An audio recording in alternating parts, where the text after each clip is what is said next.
Shalom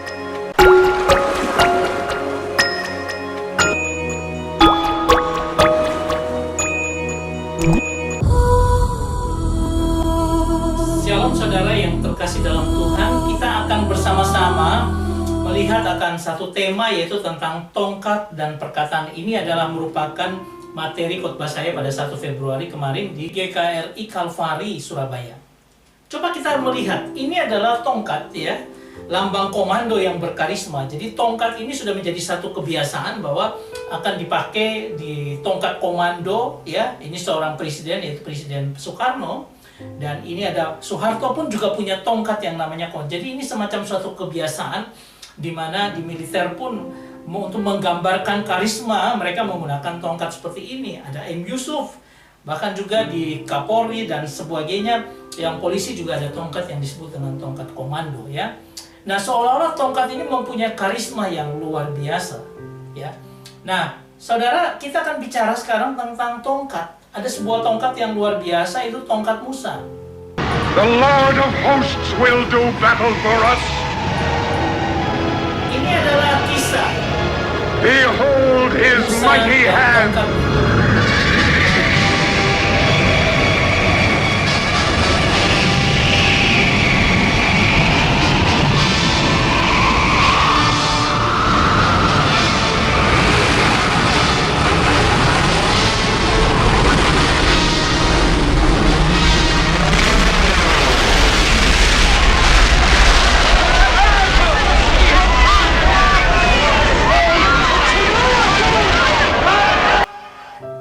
Dalam dunia perjanjian lama, ternyata Tuhan menggunakan sebuah peralatan semacam tongkat ini untuk menunjukkan bagaimana kuasa Tuhan yang dahsyat. Coba kita lihat tongkat Musa ini seperti apa. Ketika berhadapan dengan Firaun, Musa melemparkan tongkatnya dan menjadi ular. Para penyihir Firaun juga tidak mau kalah, melemparkan tongkat mereka untuk jadi ular. Bahkan ada 3 ular, tetapi semua ular itu dimakan oleh tongkat daripada Musa. Ini luar biasa. Itu menunjukkan bagaimana kekalahan daripada dewa ular yang dipuja oleh orang Mesir pada waktu itu. Nah, ada juga ketika apa? Tongkat Musa dicelupkan ke dalam air Sungai Nil dan Sungai Nil menjadi darah, ya. Seperti itu, sehingga apa? Mereka tidak bisa minum dan sebagainya, penderitaan bagi Mesir dan rakyatnya. Kemudian ada lagi ketika mereka berperang dengan orang Amalek, ketika Musa mengangkat tongkatnya, maka orang Amalek itu kalah. Tetapi ketika Musa capek dan menurunkan, orang Amalek malah menang. Sehingga Harun dan juga Yosua harus menopang supaya apa? Mereka memukul kalah orang Amalek. Ini tongkat yang luar biasa.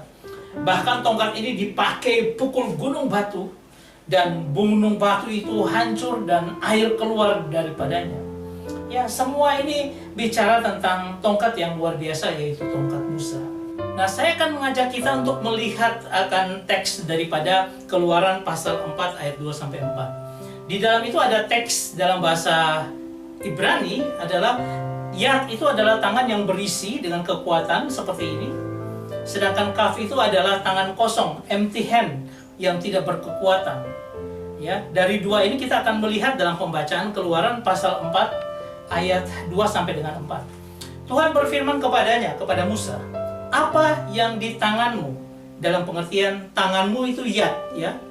Jawab Musa, tongkat. Firman Tuhan, lemparkan itu ke tanah, dan ketika dilemparkannya ke tanah, maka tongkat itu menjadi ular, sehingga Musa lari meninggalkannya. Ayat 4, tetapi firman Tuhan kepada Musa, ulurkanlah tanganmu, yang yad yang tadi itu yang kamu pegang, ya. Yang tadi pegang tongkat dan sudah dilepaskan, ulurkan tanganmu yang yad, yang kosong itu, yang berisi itu, yang berisi kekuatan. Pegang ekornya. Musa mengulurkan tangannya, ditangkapnya ular itu, ya. Tetapi setelah itu bukan lagi yad, ya. Lalu dikatakan menjadi tongkat di tangannya adalah kaf. Artinya apa? Ketika tongkat yang berisi kekuatan Tuhan, tongkat yang melambangkan kuasa daripada Tuhan ada di tangan Musa, harus mengosongkan diri untuk membuat tanganmu kaf. Artinya apa? Tanganmu kosong, empty, tidak punya kekuatan, hanya bersandar kepada Tuhan.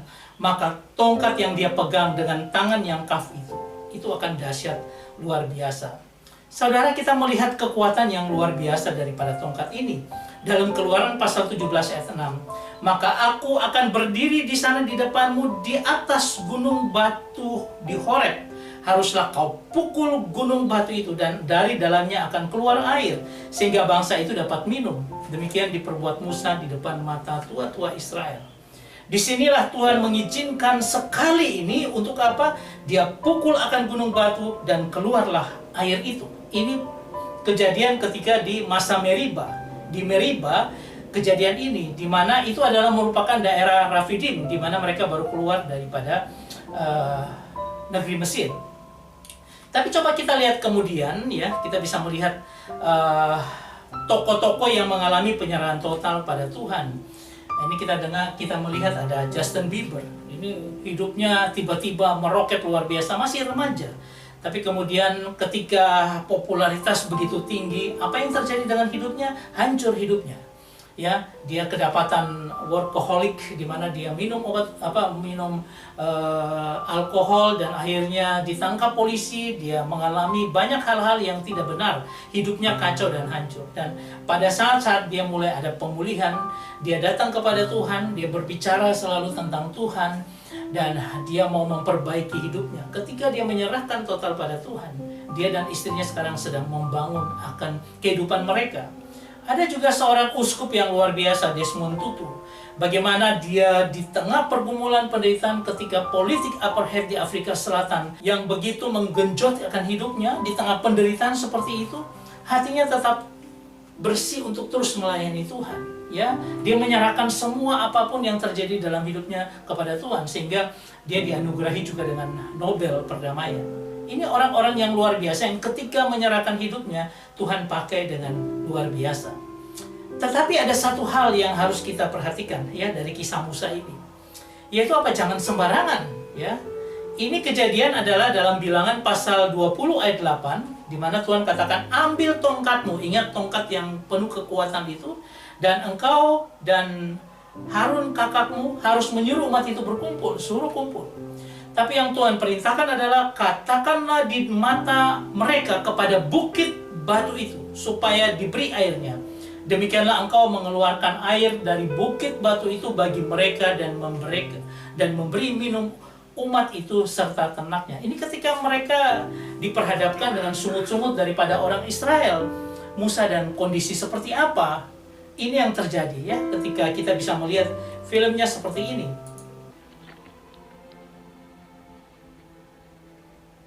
Sleep gently, sister. And glory in God's Ini adalah ketika dia mendapati bahwa saudaranya Miriam mati. Ini bukan lagi di Meriba di Rafidim, tapi Meriba di Kades ya, ketika mereka sudah mendekati Kanaan. Tapi orang Israel tetap sama dalam kondisi gitu, bersungut-sungut. Mereka tidak punya air, mereka mau mati. Moses, they meant no harm. They simply worry for themselves, as if the Lord hadn't proven He'll care for their every need. We feel for your grief, Moses, but our animals will soon die of thirst. We only ask that You only! You ignore all that God does for you when you whine and you want. Kalau kita Where's the wonder? mengeluh kepada Tuhan, gak apa-apa karena kita memang lemah manusia dan Tuhan Maha Kuasa. Tapi ada kesalahan fatal yang dilakukan oleh Musa. Dalam usianya yang sudah mendekati 120 tahun,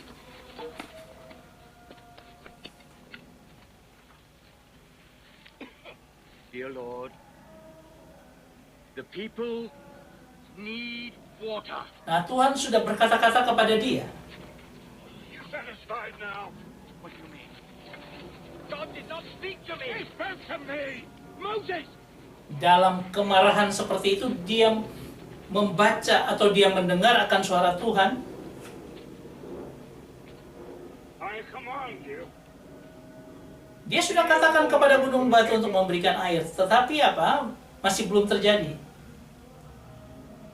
Yield! Akhirnya amarah itu masuk ke dalam hatinya. Dia pukul dengan tongkatnya 1 kali. Sudah marah lagi. Nah, ini kemarahan yang tidak benar seperti ini.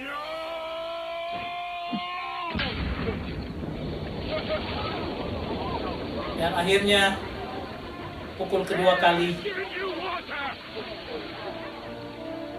air baru keluar dan umat Israel bisa minum dengan puas dengan air itu.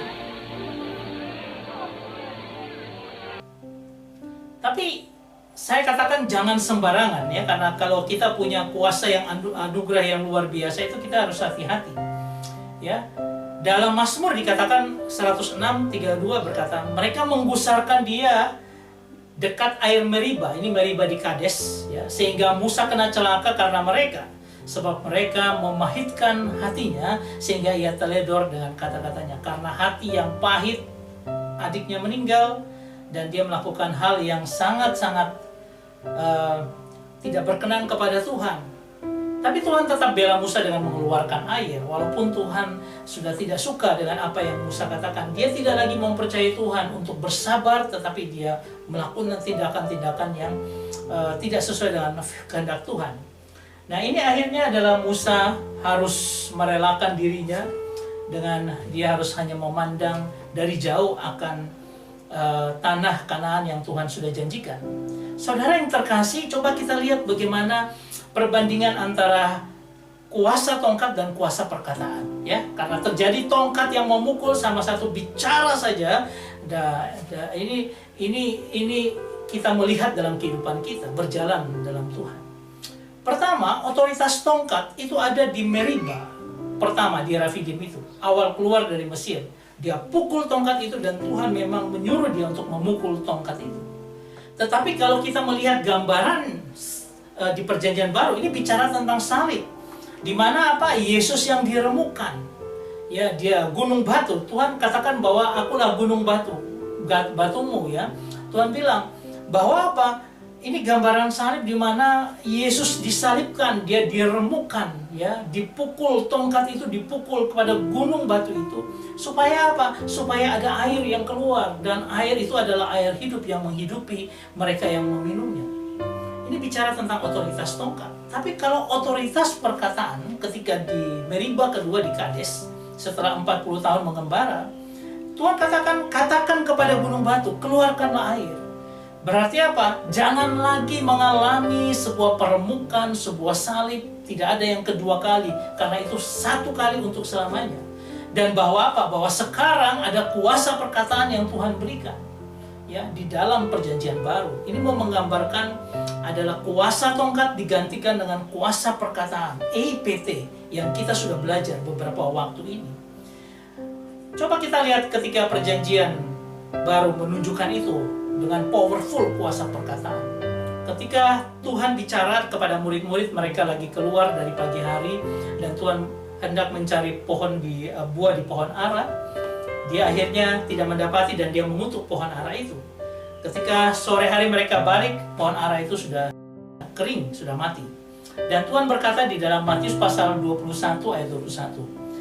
Yesus menjawab mereka, "Aku berkata kepadamu, sesungguh jika kamu percaya dan tidak bimbang, bukan saja akan dapat berbuat apa yang kuperbuat dengan pohon ara itu." Mereka sudah menyaksikan pohon ara itu dengan perkataan aja udah hancur, sudah langsung mati. Tetapi juga jikalau kamu berkata, katanya pakai EIPT, kepada gunung ini, beranjaklah dan tercampakkanlah ke dalam laut, hal itu akan terjadi. Kuasa perkataan begitu powerfulnya, sehingga apa? Sehingga kita harusnya hanya mererahkan diri kita untuk percaya. Kita tidak butuh tongkat lagi, tidak perlu tongkat komando untuk melakukan perbuatan dahsyat dan ajaib.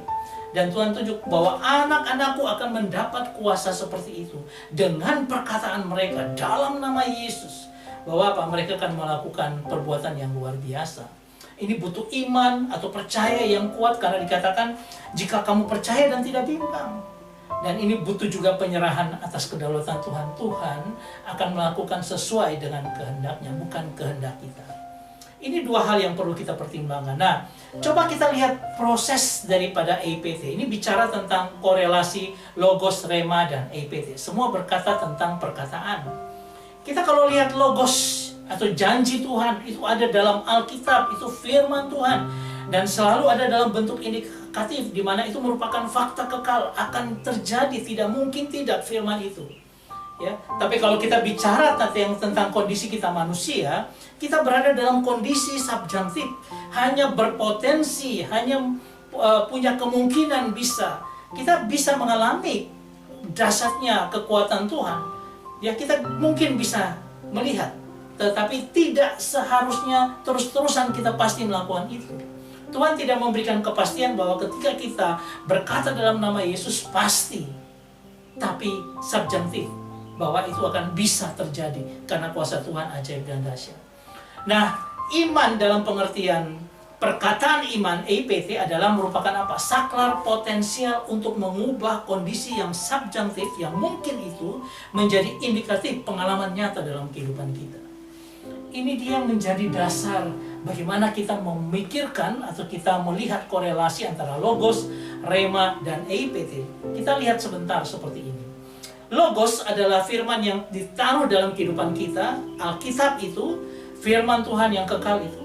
Dia masuk dalam kehidupan kita dan menjadi rema, ya, di mana firman itu menjadi hidup dalam pengertian saya bisa mengimani firman itu dan saya bisa melihat kebenarannya. Saya mengalami kebenaran Tuhan, itu rema yang terus-menerus masuk dalam hidup kita.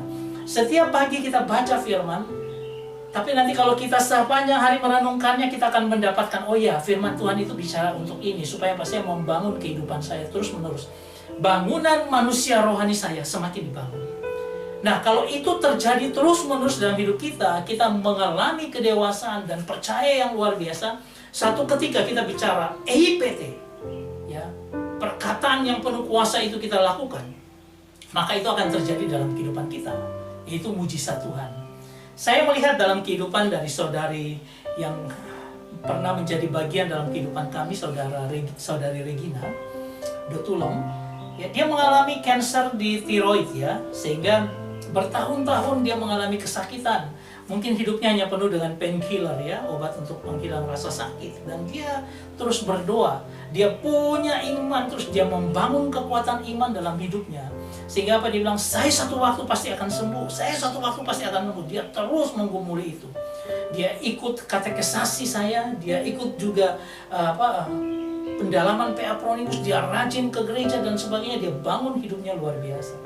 Tapi apa yang mau dikatakan? Ya, dalam kehidupan ini, apakah kita yakin bahwa kita akan sembuh? Kalau dia yakin dia akan sembuh. Dan apa yang terjadi? Ketika satu waktu malam dia berdoa, dia mendengar ada degup jantung. Dia pernah tanya saya, itu degup jantung Tuhan. Ikuti terus, lakukan terus menyembah Tuhan. Ketika dia berdoa dan menyembah Tuhan, tiba-tiba ruangan daripada kamarnya itu menjadi putih sekali bersinar. Dan ada tangan yang putih yang bersinar itu menyentuh kepalanya dan berkata, Regina, aku Tuhan yang engkau kasihi.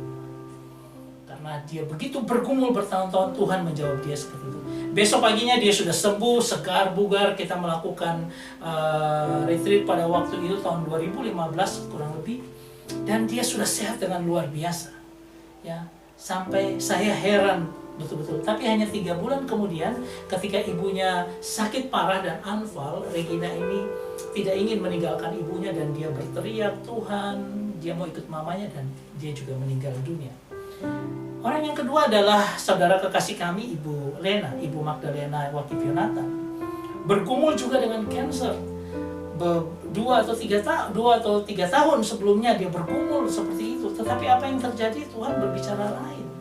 Tuhan berbicara, Ibu Lena bisa datang ke tempatnya untuk apa? Biar dalam pelukan tangan Tuhan. Dan dia dipanggil Tuhan. Kenapa? Ada satu yang berhasil, ada satu yang tidak. Rupanya di dalam gramatikal daripada bahasa Yunani itu disebut dengan aorist subjunctive aktif. Aurisnya adalah ketika satu titik tertentu akumulasi dari seluruh bangunan yang Tuhan dari logos jadi rema dan itu terus-menerus pada satu titik tertentu. Auris itu terjadi pada satu titik tertentu. Dan titik itu kita berkata, Tuhan Engkau tolong saya. Lalu ada subjunktifnya, artinya apa? Ada potensi akan kesembuhan, akan mujizat itu terjadi dalam hidup kita di titik waktu tertentu. Ketika kita mengatakan itu, ya, aku berkata kepada setan, keluarlah engkau, maka setan akan keluar. Pada titik-titik seperti itu, mujizat akan terjadi dalam kehidupan kita. Dan ini sifatnya aktif, ya. Artinya perkataan itu harus dilakukan dan diimani dengan sungguh-sungguh, maka terjadi mujizat itu. Tetapi subjunktif artinya apa? Ada potensi yang bisa terjadi, ada mujizat yang bisa terjadi.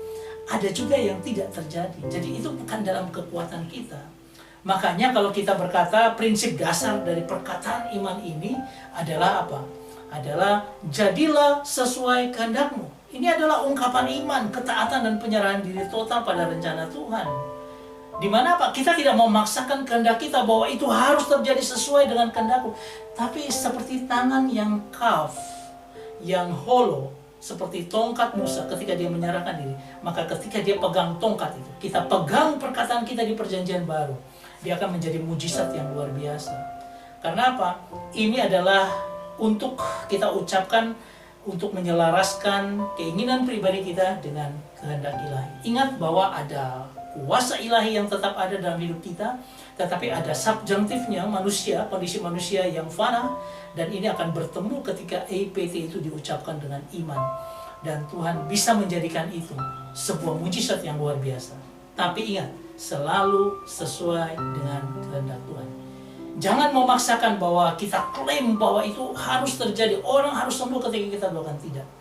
Ya, harus sesuai dengan kehendak Tuhan. Saudara yang terkasih, refleksi bagi kita adalah Tuhan itu menganugerahkan impartasi kuasanya nyata dalam kehidupan kita. Haleluya, amin, itu pasti.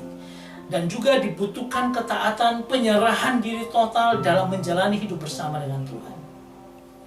Dan yang ketiga, mulailah hidup terus dalam logos. Baca firman setiap hari.